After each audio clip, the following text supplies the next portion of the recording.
جب آپ سٹرگل کے بغیر ایک پارٹی کا چیئرمین آپ کو بنا دیتے ہیں تو آپ کہتے ہیں پھر جب بارش آتا ہے تو پانی آتا ہے. یعنی آپ نے کبھی سٹرگل ہی نہیں کی. آپ لاک ڈاؤن کہہ رہے ہیں. یہی نہیں پتا کہ بیچارے غریب بستیوں میں لوگ رہتے کیسے, کیونکہ آپ کو پتا ہی نہیں ہے. لیڈرشپ ایک سٹرگل کا نام ہے. ایک سٹرگل لیڈر کو بناتا ہے. مشکل وقت لیڈر کا تو سب سے بڑا ٹیسٹ ہی ہوتا ہے مشکل وقت میں, اور وہ مشکل وقت میں تب کھڑا ہوتا ہے جب اس کو سٹرگل کرنی آتی ہے, وہ گھبراتا نہیں ہے.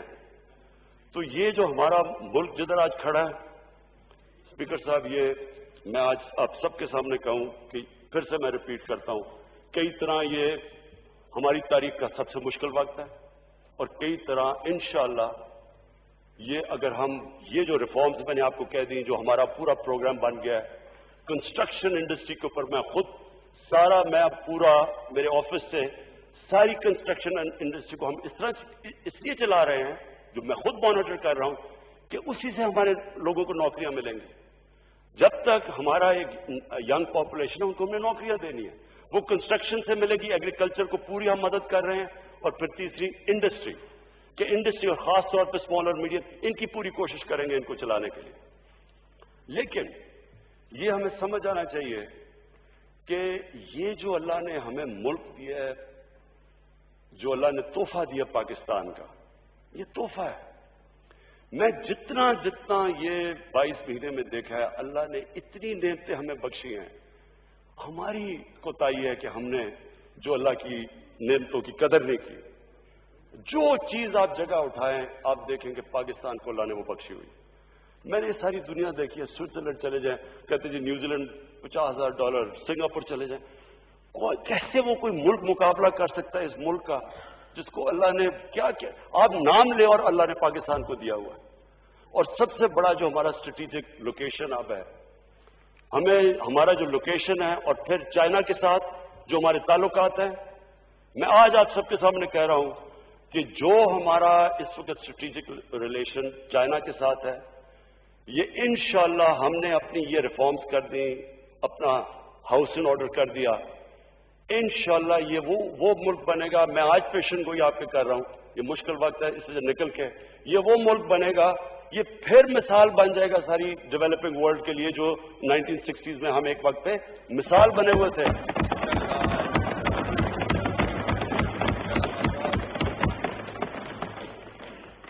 میں پھر سے یہ آپ کو سب کو یہ کہہ دوں کہ کبھی بھی اس ہماری جماعت کو, ہماری گورنمنٹ کو کوئی نہیں گرا سکتا جب تک کہ ہم اپنے نظریے پہ کھڑے رہیں, اپنے پرنسپل پہ.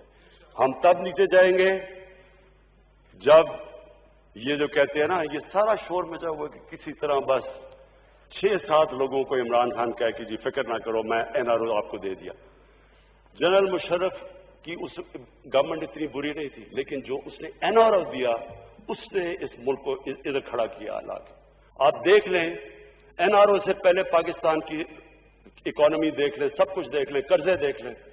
وہ جو 2 NRO دیے انہوں نے, اس کے بعد جو 10 سال میں ملک لوٹا گیا, وہ یہی چاہ رہے ہیں میرے سے کہ کسی طرح عمران کے اوپر پریشر ڈلوا کے, کسی طرح -1 کروا کے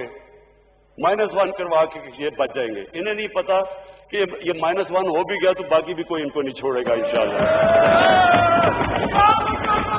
ایک خبر آپ کو دے دوں,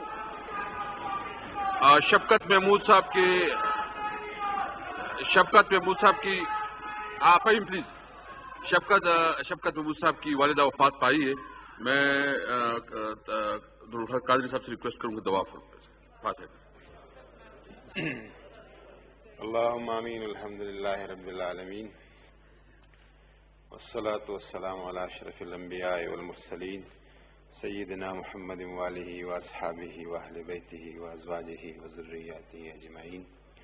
اللهم اغفرها وارحمها وتجاوز عنها وانت ارحم الراحمین. اللہ تعالیٰ مرحومہ کی مغفرت فرمائے, درجات بلند فرمائے, اور پسماندگان وارثان کو اللہ تعالیٰ اجر صبر استقامت عطا فرمائے. بحق اللہ اکبر, اللہ اکبر, لا الہ الا اللہ, اللہ اکبر وللہ الحمد. پاکستان مشکل حالات سے نکل کر ہی عظیم ملک بنے گا. مشکل حالات اور جد و جہد کے بغیر کوئی شخص لیڈر نہیں بنتا. اپنے گھر میں رہتا ہوں, اخراجات خود کرتا ہوں, اس لیے کرسی جانے کا کوئی خوف نہیں ہے, صرف اور صرف اللہ کی ذات سے خوف ہے. زراعت, صنعت اور تعمیرات کے شعبوں کو خصوصی اہمیت دیتا ہوں. اقلیتوں نے جس طرح سے بجٹ کے حوالے سے حصہ لیا اس پر ان کا شکر گزار ہوں اور پورے ایوان کا شکر گزار ہوں بشمول اپنی پارٹی کے اراکین کے.